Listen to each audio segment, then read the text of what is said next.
Good afternoon. Today is Monday, September the 23rd, 2024. This Committee of Finance, Diversity, Equity, and Inclusion is called to order. Madam Clerk, please call the roll. Griffin, Here. Corbin, Bishop, Cadwell, Yellowstone, Casey, Present. Valencia, Santana, Present. Spencer. Present. Mr. Chairman, you have the floor. All right, thank you.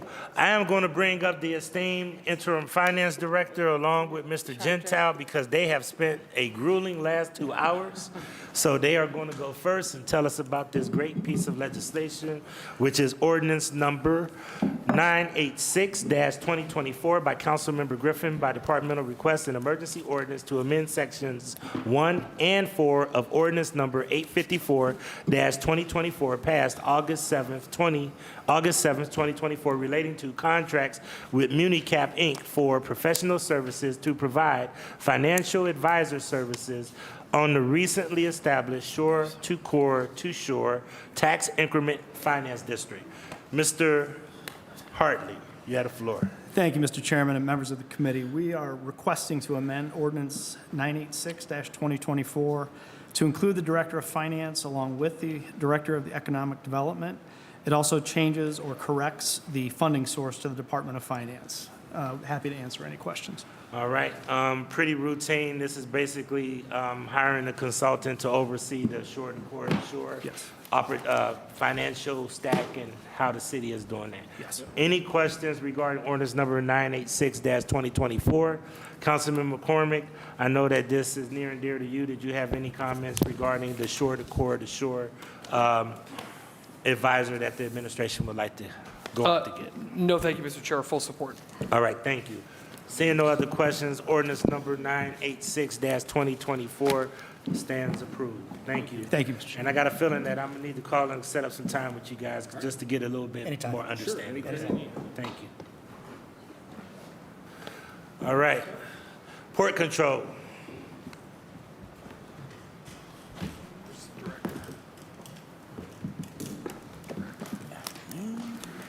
All right. First of all, ordinance number 810-2024 by Councilmembers McCormick and Griffin by departmental request authorizing the Director of Port Control to enter into one or more leases by way of concession with one or more entities for the operation of a valet parking service at Cleveland Hopkins International Airport for the Department of Port Control for a period of 2 years with 3 one-year options to renew exercisable by the Director of Port Control. Mr. Kramer. Mr. Chairman, members of the committee, good afternoon. Port Control is seeking authority to go out for a procurement, enter into leases for this particular service, a valet service at Cleveland Hopkins International Airport. We currently offer this service. It was competitively procured a number of years ago, and that contract is coming up for expiration. So we intend to go out for a competitive procurement to continue to offer these services to our customers. And we are requesting authority to that. They do operate at the north end of the roadway and seeking approval to go out to bid for this service. Thank you. All right, thank you. So one of the things that we're really pressing with directors is to understand diversity, equity, and inclusion numbers. I know you're just putting out a RFP at this time and we're not accepting, but I do want to make it clear that we do anticipate that you do have, that whoever your vendor is can prove and show if they have any kind of MB, FB, or CSB partnership. We actually used to get all of those numbers in the executive summary, so I'm just telling you what we're going to be telling every director. We'd like to see executive summary which shows that MBE, FBE, CSB participation on every piece of legislation. Because I know that there's valet services that can partner with whoever as a sub or whatever when you put that out. So just want to let you know when they come back, I hope that they recognize that we are going to be looking at those numbers. Duly noted, sir. Thank you. Okay. Any other questions for 810-2024? Councilman McCormick, this was approved in Transportation and Mobility Committee, and Councilman McCormick and his entire team approved this. Therefore, I'm going to deem it supported by council. Any other questions? 810-2024 stands approved. Where's the director? He is not available today. I am the acting director for today. Okay. Please tell the director, it's very important for directors to be around the finance committee whenever it happens, but we're good, okay? Thank you. Next is ordinance number 813-2024 by council members McCormick and Griffin by departmental request. An emergency ordinance to supplement the codified ordinances of Cleveland, Ohio, 1976 by enacting new sections 571.93 relating to electrical vehicle charging fees. Director.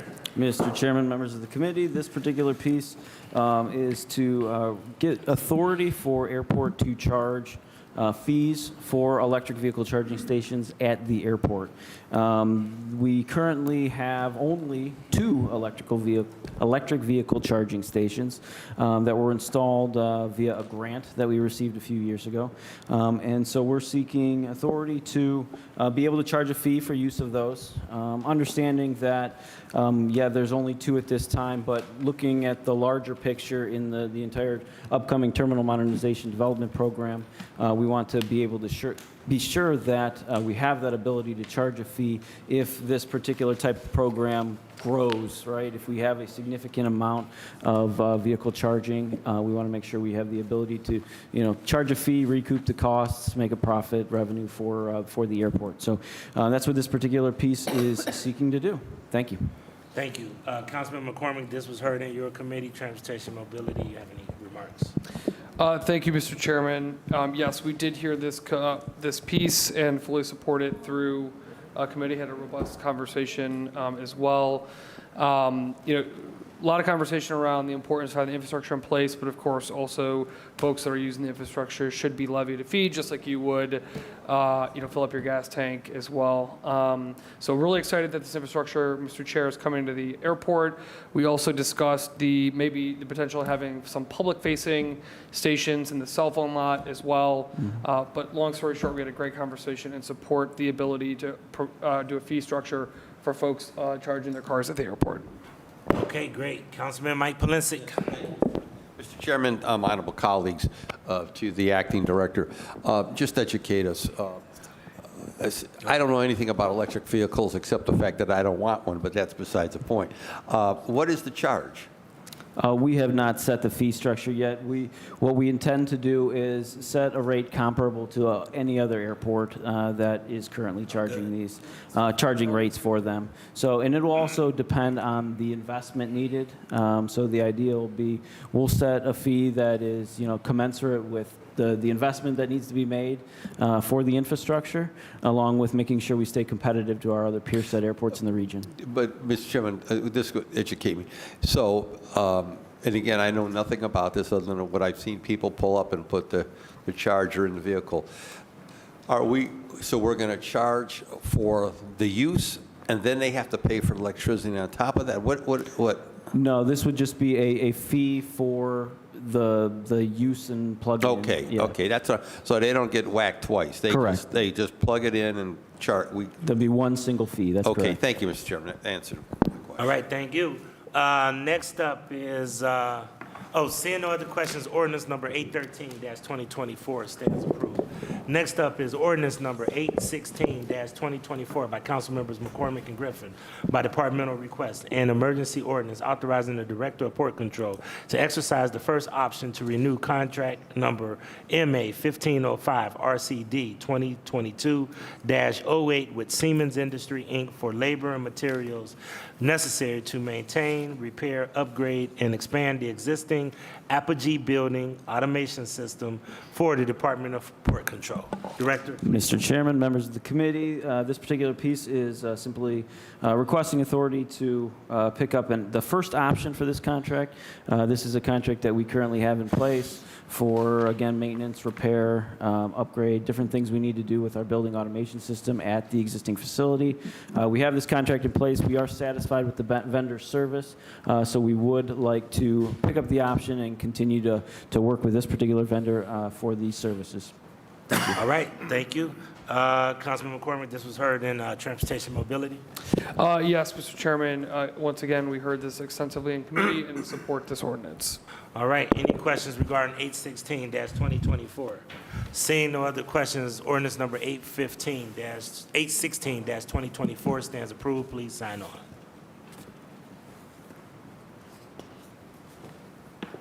All right, next up is 817-2024 by Councilmembers McCormick and Griffin by departmental request.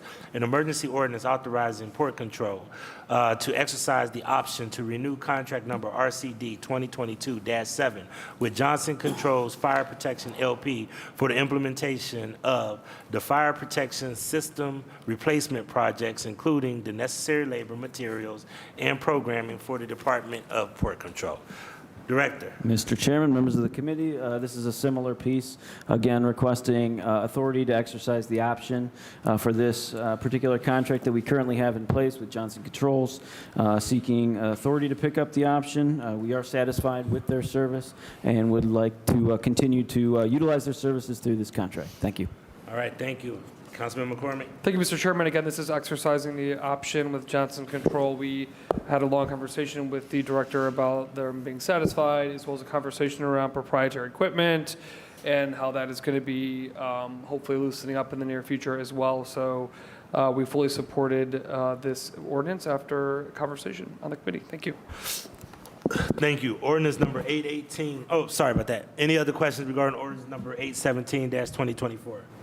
Seeing no other questions, ordinance number 817-2024 stands approved. Next is ordinance number 818-2024 by Councilmembers Griffin and McCormick by departmental request, an emergency ordinance authorizing the Director of Port Control to exercise the first option to renew contract number RC 2022-78 with Fabrizi Trucking and Paving Company, Inc., to provide for the rental of heavy-duty equipment, snow removal equipment, other equipment, and any necessary labor, materials, or equipment needed for snow and ice removal for the Department of Port Control. Director. Mr. Chairman, members of the committee, this is again another request to exercise an option on an existing contract. We currently have this contract with Fabrizi Trucking and Paving. What the main purpose of this contract really is supplemental support for a lot of our snow plowing activities that need to take place out in the airfield to maintain the safety, security, and remain compliant with FAA standards during any kind of snow event. And so we do utilize, we have our own equipment, we have our own forces, which we do utilize first and foremost, but then we have this contract in place which assures that we are able to, meet the need in case there is larger events and to supplement our forces when and if needed. And so we have this contract in place to make sure that we can keep the runways safe and clear and compliant. And so we're requesting approval to pick up this option. Okay, thank you, Councilman McCormick. Once again, Mr. Chairman, we reviewed this in committee, had a conversation with the director about they're satisfied with this company. Also note that this is a City of Cleveland registered business, I believe. If I remember, we talked about that before. I believe so. So yeah. always like to see a City of Cleveland business in contract with the airport, but we supported this, Mr. Chair. Thank you, Councilman. Councilman Anthony Hairston. Thank you, Mr. Chair. I'll be brief. This says that we are to provide for the rental of heavy-duty equipment, snow removal equipment, other equipment, and any necessary labor materials. So through the chair to the acting director. So is this are we leasing equipment from this company, or are they actually providing the snow removal services? Because this says equipment rental. Through the chair to the councilperson, it is for any of the above, right? It is not, if we need additional equipment, we can get additional equipment through this contract. If we need additional personnel, we can get additional personnel. If we need additional chemical through this, as materials, it states, we can get that. Any kind of supplemental need we have in our snow removal operation, we can utilize through this contract. Gotcha. And lastly, through the chair, is this a renewal of some sort, or is this a new contract you're going after? Not a new contract. This is picking up an option on an existing contract. Picking up optional existing contract. All right. Have we received the MBFB numbers for this contract here? Through the chair to the councilperson, we do not have those numbers. Okay. And when was this initial contract put out through the chair? Through the chair to the councilperson, it is a 2022 contract. So it's a 2-year period, so every 2 years? Okay. All right. Thank you, Mr. Chair. Thank you. Any other questions regarding ordinance number 818-2024? Seeing no other questions, ordinance number 818-2024 stands approved. Please sign on. Next is ordinance number 819-2024 by Council Members McCormick and Griffin by departmental request. An emergency ordinance authorizing the Director of Port Control to enter into one or more amendments to lease by way of concession agreements with various car rental companies that operate rental car concessions at Cleveland Hopkins International Airport to extend the term of the leases for 3 years with 2 one-year options to renew. Director. Mr. Chair, members of the committee, this particular piece is we are looking to extend some agreements that we currently have in place with our rental car companies. And so how it works at the airport is we go out for a competitive procurement to identify the rental car companies that will operate at Cleveland Hopkins.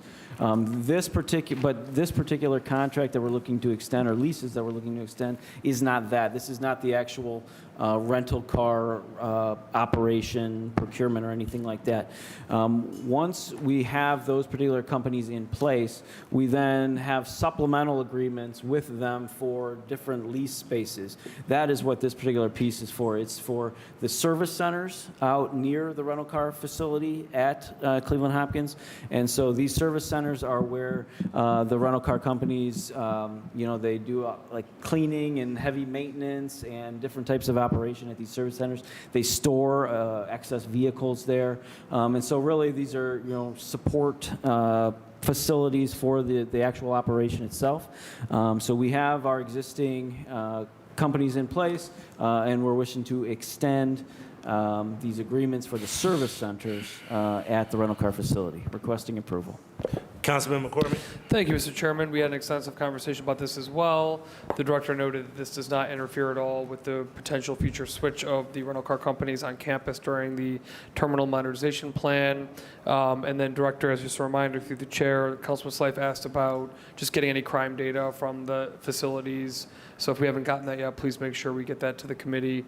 Chair, the question was, are we still seeing car thefts from the facilities? Councilman Slife noted in the committee that he hasn't heard much lately, but just wanted to confirm that if there has been a significant decline, that is the case. Through the chair to the councilperson, yeah.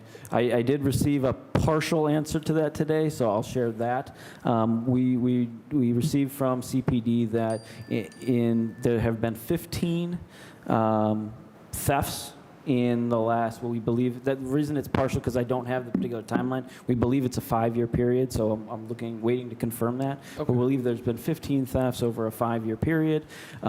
Recently, a lot of those are older incidents, and also that number includes when somebody rented a vehicle and then didn't return it at a particular time. It wasn't that's like not what a we're talking about. smash No. So that all of that is included in that Okay. 15 number. So we will follow up and confirm all of this Great. information and provide it through the proper Chair to channels. the director, please segregate those 2 points. Sure. This was not about people not returning them. It was have folks illegally enter the property. Yeah, and that still- number is something less than 15, yeah.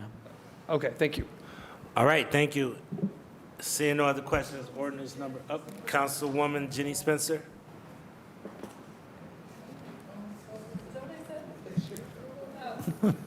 Okay, my enthusiasm precedes me. There you go.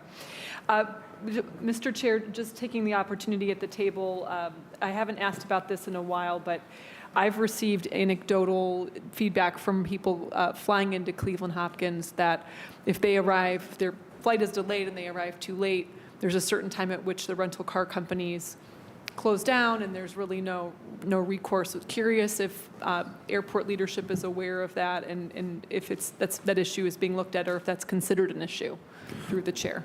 It's frustrating to travelers. Sure. Through the chair to the councilperson. I have heard reports of that on occasion in the past. I wouldn't by any means call it any kind of regular occurrence. I know, though, the rental car companies and the airlines do, when there is a situation where a flight is coming in later, there is an effort to try and accommodate any of those passengers that are running late.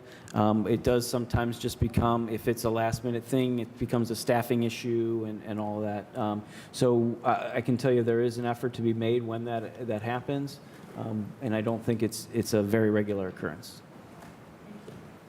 Thank you, Council Lady.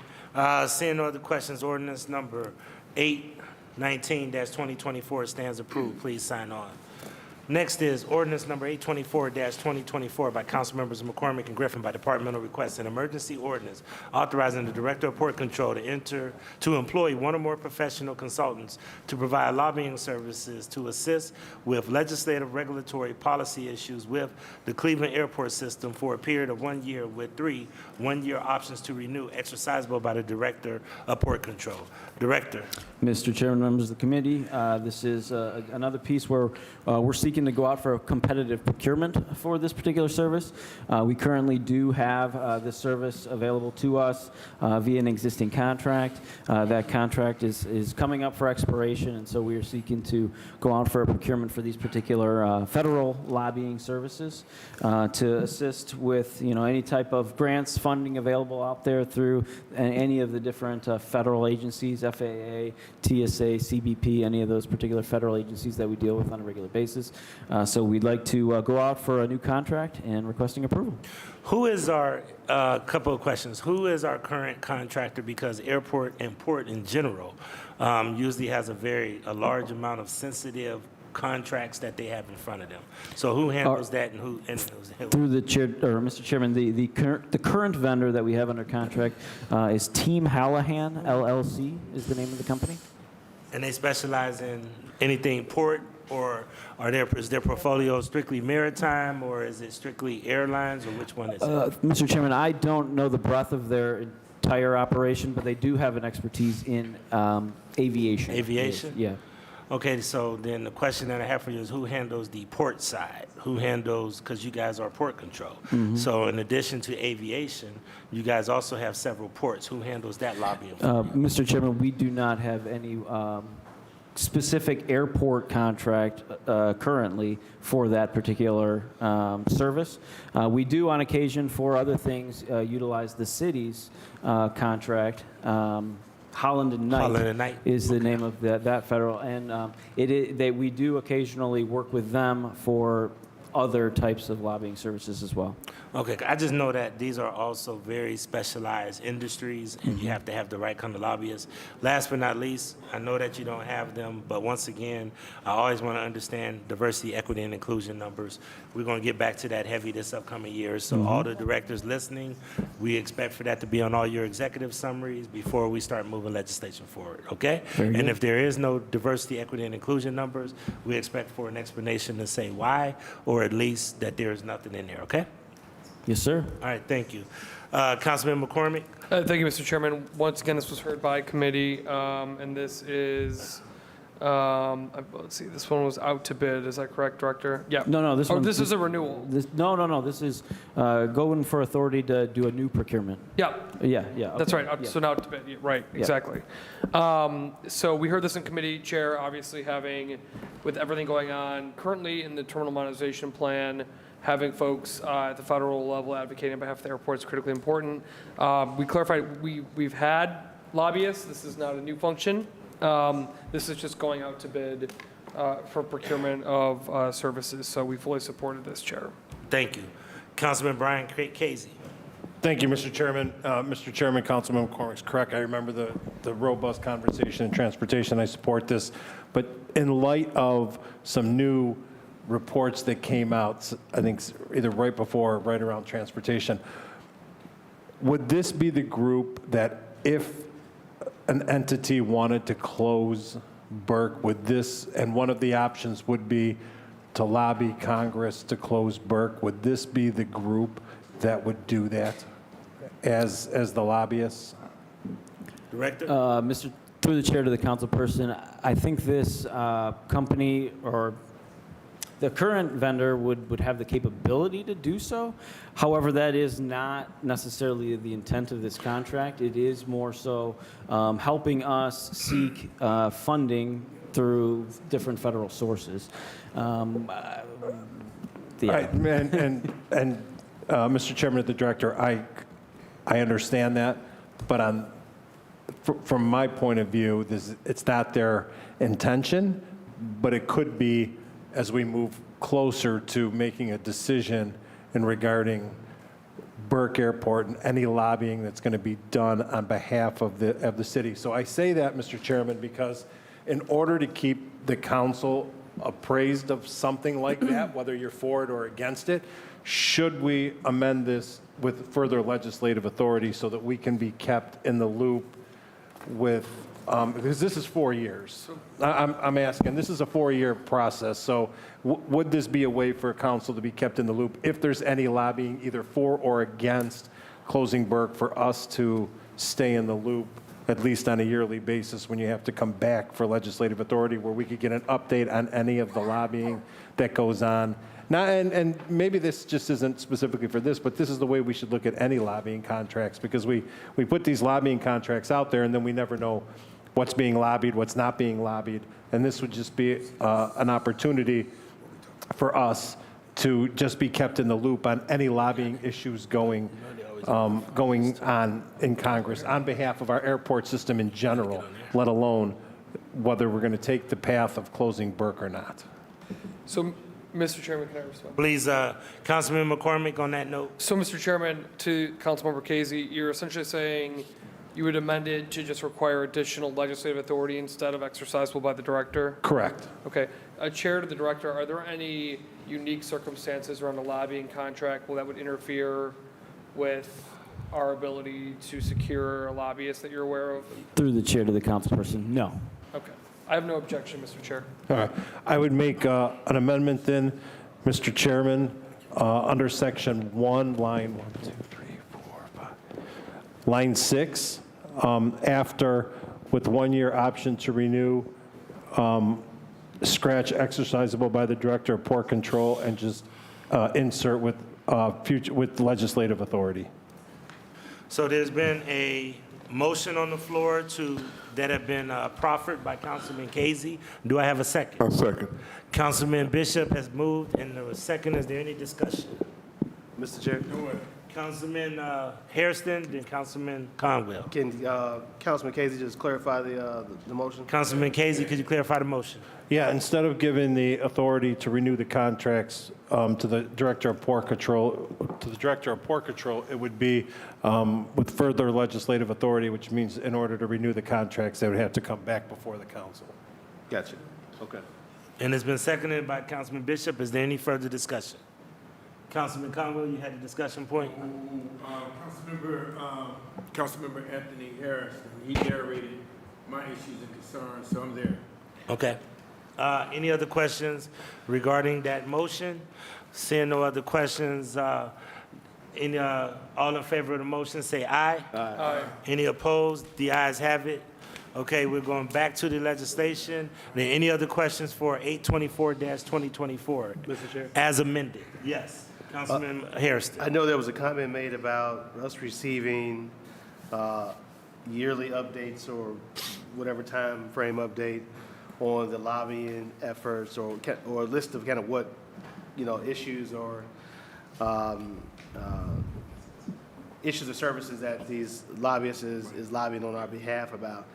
Was anything further said on that? Did we Anything put else that, did on we add that? that in? Lobbying side, anything else you Through- want to add to that? Through the chair to the councilperson, not to my knowledge, but we'd be happy to share those efforts with the council. Okay. No, I heard it was brought up by one of my colleagues, annual kind of, update on kind of what the lobbying services and kind of what issues they're lobbying on our behalf for. But I didn't know whether that resulted in an amendment or not. Or we're just going to kind of. Councilman McCormick. I'm happy to, I think it makes sense. With Councilman Harrison's permission, I'd like to make an amendment. Sure. So following Councilman Harrison's line of questioning, I would move to amend piece 824 to include the requirement of an annual report of lobbying services on behalf of whoever's chosen. I'm sure the Port Authority gets that. So whatever that report is, annual report on lobbying services for the year from whoever is chosen to council. That wasn't legally, so I'm sorry, to our law director. Mr. Attorney, do you have that amendment? All right, that amendment has been proffered. Councilman Harrison, does that catch your? Harrison? weird- I'm okay with that. I heard it I heard someone else Well, I think say it's, that. I think it's important to understand. And I was trying to flush it out to see whether that was the case or not. Yeah. So I don't know whether annual is the right or semi-annual, right? Because at the annual, that can get kind of far along, whether it's semi-annual. I know the director just said they're happy to keep us updated on what they're working on. So whether it's annual, semi-annual, I leave it up to the body to determine, what's best. Yeah, I think annual, especially because it's going to be renewed every year. That's fine. During the renewal. Okay. All right, do I have a second for that motion? I'll second. Councilman Hairston is seconded, so the motion has been moved and seconded. Any discussion on that motion? Seeing no other discussion on that motion, seeing no other questions on 824-2024, stands approved as amended, two amendments to 2024.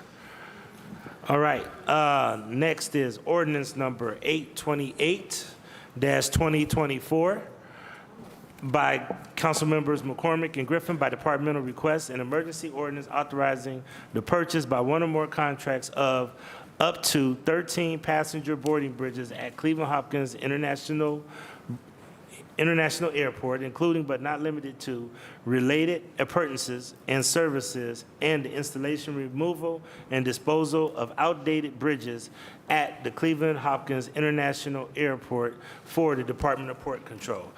Director? Mr. Chairman, members of the committee, as described, we are seeking to go out to bid to purchase several new passenger loading jet bridges. These are, the actual, what you think, it's the actual jetway, the jet bridge to connect individuals from the terminal to the aircraft itself. Seeking to go out to purchase several more of these. We collect, through the airlines, we collect a passenger facility charge. It's a federally regulated charge that we obtain authority through the FAA to collect. That funding then gets applied to specific uses that the FAA approves. We went into a new application in a new passenger facility charge program starting beginning of this year. Yep. And so part of that application to the FAA was to utilize these passenger facility charges to replace a handful of our jet bridges. And so now that those funds are flowing, the dollars are there, we are looking to go out to bid to purchase these jet bridges, requesting approval. All right. Any other questions regarding ordinance number 828, Councilman McCormick? Thank you, Mr. Chair. This went through our committee, as was noted. If you have experienced them, you'll know that we need to update these things. We asked if they would be climate controlled. The answer was yes. We asked if there's opportunity for advertisement to supplement that. Always interested in non-aeronautical revenue. The answer was yes. And so while the details are out there, those are opportunities for these new facilities, and the committee fully supported this, Mr. Chair. Thank you. Any other questions regarding ordinance number 828-2024? Seeing no other questions, ordinance number 828-2024 stands approved. Next up is ordinance number 836-2024 by council members McCormick and Griffin by departmental request, an emergency ordinance authorizing the Director of Port Control to employ one or more professional consultants to provide various on-call content training services to assist with employee skills and certifications for a period of 1 year with 3 one-year options to renew, exercisable by the Director of Port Control. The Director. Mr. Chairman, members of the committee, this is another one where we're looking to go out for a competitive procurement to enter into a contract for these particular services. We do have a small training team at Port Control. And what this contract, this service is looking to do is to really supplement the work that they do, to be able to go out and get content through this contract and support in areas where maybe they don't have all of the expertise needed. We have a lot of training requirements at the airport, and therefore we need to make sure that we have the necessary resources available to train our workforce, our personnel, to stay within regulatory compliance and just general workforce development type work. And so this contract is, the intent of it there is to support that workforce with various kinds of trainings, and requesting approval. Thank you, Councilman McCormick. Thank you, Mr. Chairman. Once again, this was heard by committee and approved, 836. All right, thank you so much. Any questions regarding 836-2024? Seeing no questions, 836-2024 stands approved. Next, we have 837-2024 as amended, by Council Members McCormick and Griffin by departmental request, an emergency ordinance authorizing the Director of Port Control to employ one or more real estate appraisers for one or more firms of real estate appraisers to provide professional services necessary to appraise real, personal, and other interests in real property on an as-needed basis for a period of 2 years, with 3 one-year options to renew, exercisable by the Director of Port Control. Director. Mr. Chairman, members of the committee, this particular piece, we do have a requirement through the FAA to assure that we are receiving fair market value for any of our properties that we lease out. And so we currently have a contract in place for these appraisal services. This is another one where our contract is coming up for expiration, and so we are seeking to go out for a competitive procurement and enter into a contract for these services so we can be assured that we are receiving fair market value for any leases that we enter into. We will include in the bid that aviation expertise is a requirement of the vendor.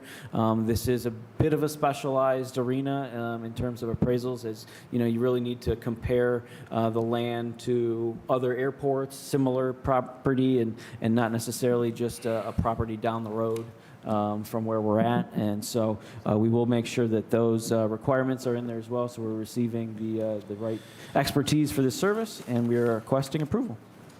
All right, Councilman McCormick. Thank you, Mr. Chairman. This is the Kevin Bishop special.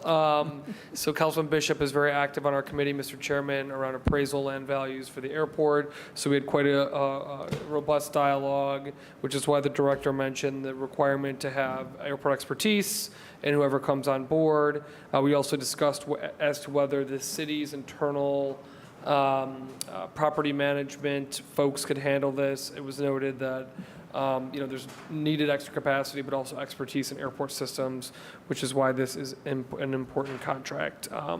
But at the end of the day, the committee approved 837, Chair. All right, thank you. Any other questions regarding 837-2024? Seeing no other questions, 837-2024, and I believe it's amendment. As amended, stands approved. As amended, stands approved.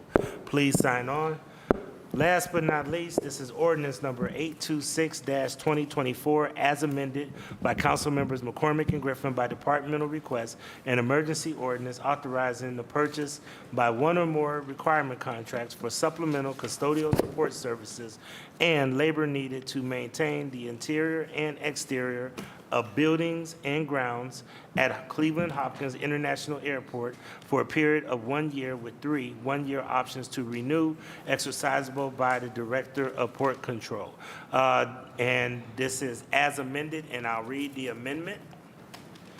The amendment states, there is no legal objection to this legislation if amended as follows. In the title, lines 8 and 9, and in section 1, line 4, strike exercisable by the Director of Port Control and insert exercisable through additional legislative authority in both places. Number 2, insert a new whereas clause before the existing one to read as follows.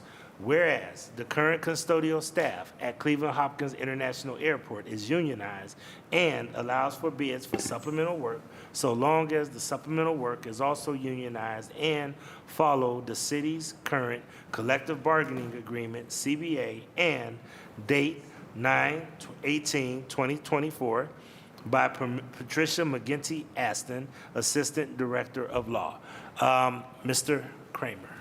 Mr. Chairman, members of the committee, as described, we are seeking approval to go out for a competitive procurement for these custodial services.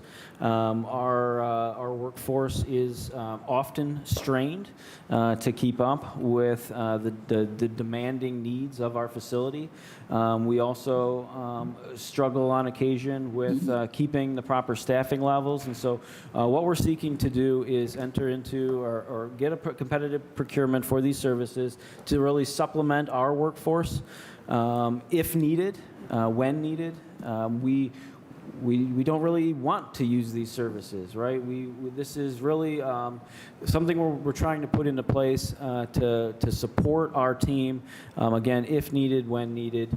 We do have a very strong custodial staff at the airport.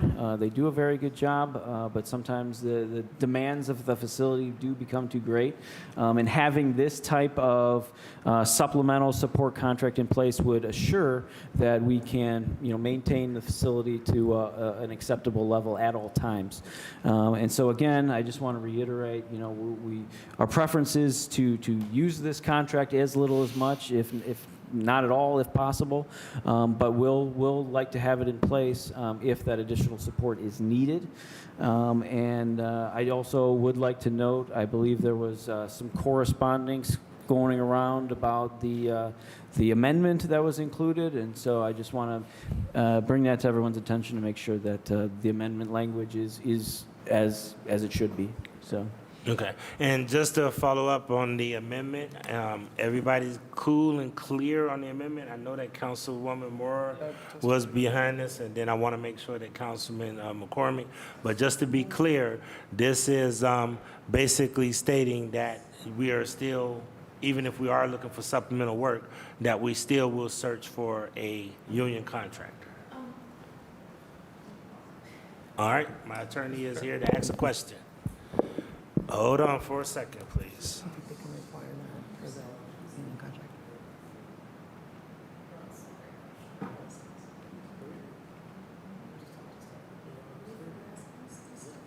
And no one talked to the chair of committee, so you can't explicitly put in, shall be, you can require to follow existing CBA. So we should be good. And all is good. I agree with that. Right. But the existing CBA, the current contract, they can require to. All right, I just wanted to make sure that we got good legal guidance, and I believe we're on good, solid legal ground, so that's what our attorney is here to make sure that we're doing. And just to clarify, council does not have the authority to explicitly state that something has to be union or not union. However, we can suggest, since there is CBA language, current CBA language that agrees to that work being unionized, that we can put it in the whereas clause. So we got clarification through all all legal sides, our side and the administration. And Councilman McCormick, did you want to follow anything up? Thank you, Mr. Chairman. Yes. So number one, as a rule of thumb on council, if anyone is going to try to hold a piece in committee, that has to be done by the chair, period. Period, hard stop. The law department can't hold a piece. Individual members can't hold a piece. The chair is the only person that can hold a piece.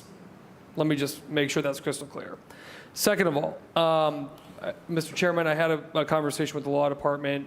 It is the opinion of the law department that city council cannot explicitly require a contract must be union, which is what our amendment, Mr. Chairman, original amendment did state. However, because there is an existing CBA governing janitorial services at the airport, we can say that the supplemental services must follow the existing CBA, which was agreed upon by the city and SEIU. So what we would be saying, Mr. Chairman, and I can read this amendment to the amendment, would be that the supplemental services must follow the existing CBA between SEIU and the city of Cleveland, is what the language would read. So, Mr. Chair, do you want me to read that? Yes, if Just you out could. loud. I'll read it out loud before I propose an amendment. So essentially it would read, whereas the current custodial staff at Cleveland Hopkins International Airport is unionized and follow a collective bargaining agreement, CBA, between the City of Cleveland and Service Employees International Union Local 1, effective April 1st, 2022, which allows for bids for supplemental work. And then the addition to that amendment would be any supplemental work shall also be governed by said CBA or something along those lines. So essentially, again, working through the legalese here with the law department, I think this achieves the goal that we discussed at the table, while passing muster with our lawyer friends, Mr. Chairman. But I know Councilwoman Moore was integral in developing this, Chairman. I'll leave it to you who you want to call on, but she was integral in proposing this. First and foremost, Attorney, do you have the amendment? Are you clear on the amendment? Okay, I hear you. So there's an additional clause. Yeah. Where it's saying supplemental work shall also be governed by the said CBA. Yeah, so I'll actually give you a written copy, Mr. Chairman, if I may. Essentially, what we would be doing is we would be removing the previous amendment and replacing it with the language I just read, which I can give to you in writing. So again, whereas, I'll give this to you in writing, but Mr. Chairman, just for clarity, whereas the current custodial staff at Cleveland Hopkins International Airport is unionized and follow a collective bargaining agreement, CBA, between the City of Cleveland and Service Employees International Union Local 1, effective April 1st, 2022, which allows bids for supplemental work. The supplemental work shall also be governed by said CBA. Okay. But I can give that to you in writing, sir. You have that, Attorney? I'll give it to him in writing. Give it to him in writing, so I want to make sure he's clear on it.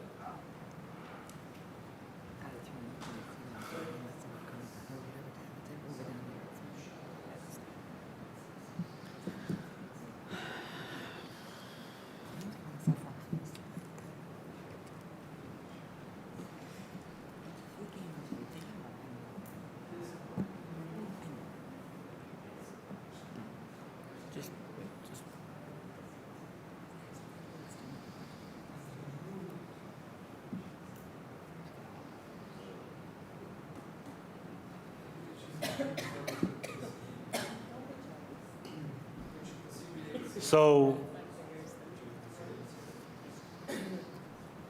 are we clear on the amendment? Or are we still trying to figure it out? Yes, I think. Make sure you got it. All right, we got it? Okay, so we have an amendment that's been proffered, and Councilman McCormick has put forth an amendment. Do we have a second? Councilman Harrison has seconded. Do we have any discussion?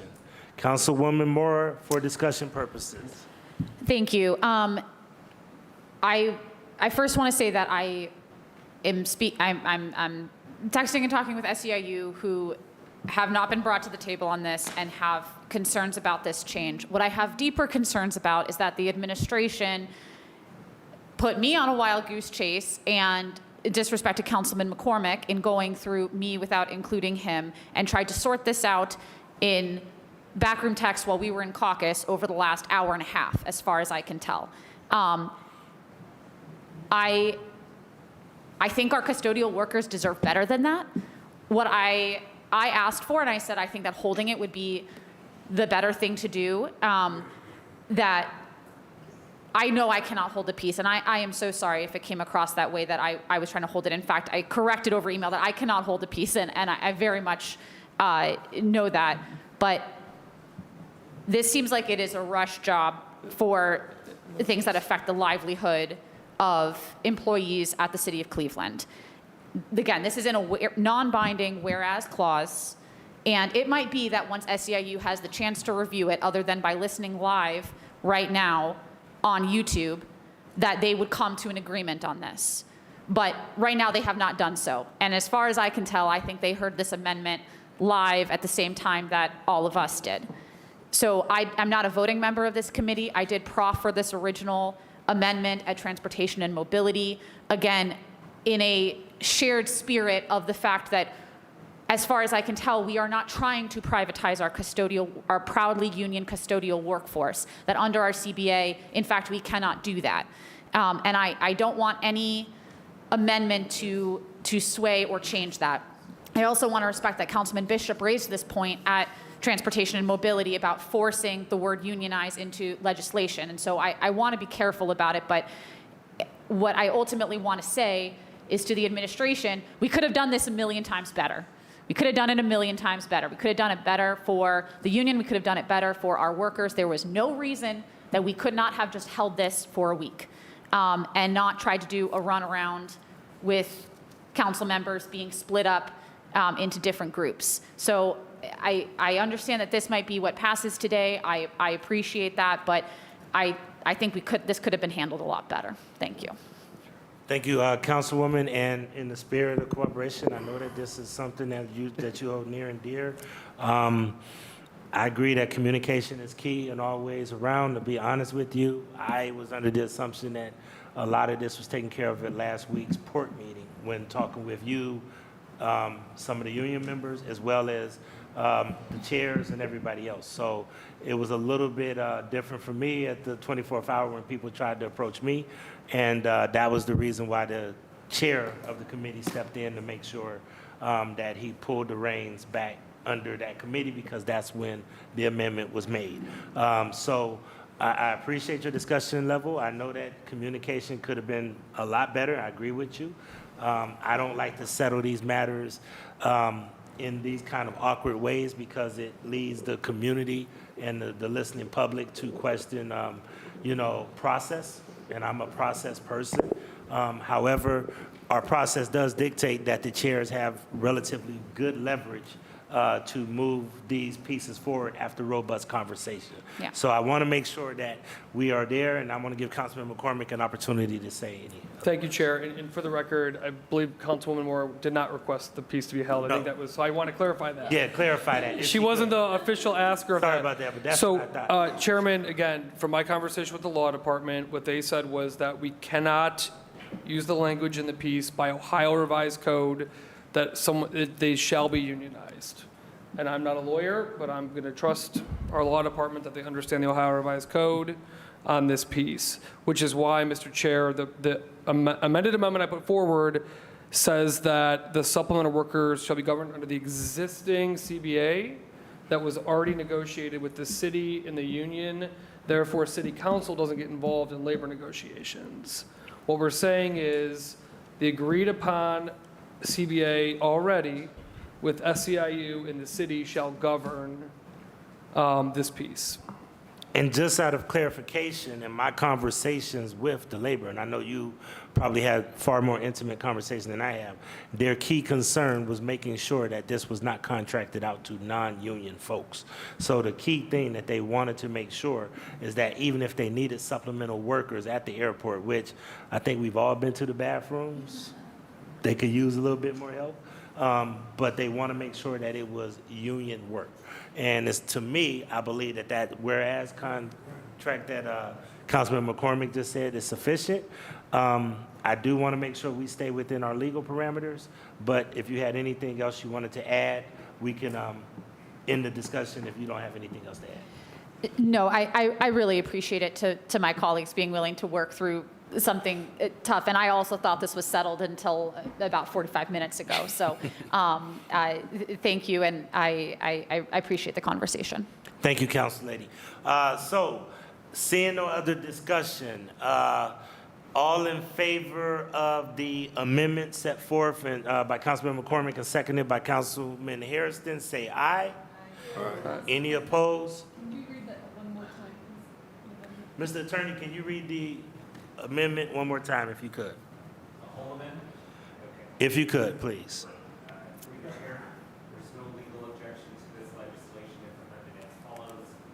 1, the title lines 8 and 9, and section 1, line 4, strike exercisable by the director of report control and insert exercisable through additional legislative authority in both places. 2, insert a new whereas clause before the existing one to read as follows. Whereas the current custodial staff at Cleveland Hopkins International Airport is unionized and followed a collective bargaining agreement between the City of Cleveland and Services Employee International Union, Local 1, effective April 1, 2022, which allows for bids for supplemental work. And whereas any supplemental work shall also be governed by the terms of said CBA. Okay. Council Lady? Okay. Seeing no other discussion, all in favor say aye. Aye. Any opposed? The ayes have it. Therefore, going back to 826-2024 as amended, are there any more questions in general about the piece of legislation? Seeing no other conversations, ordinance number 826-2024 as amended stands approved. Please sign on. I believe that concludes this Committee of Finance, Diversity, Equity, and Inclusion. Thank you all, and I will see everyone tonight. Oh, miscellaneous, I forgot, Councilwoman Jasmine Santana. Yes. Yeah, Real quick thank you, for Mr. Chair. miscellaneous. Really quick through the chair to the director.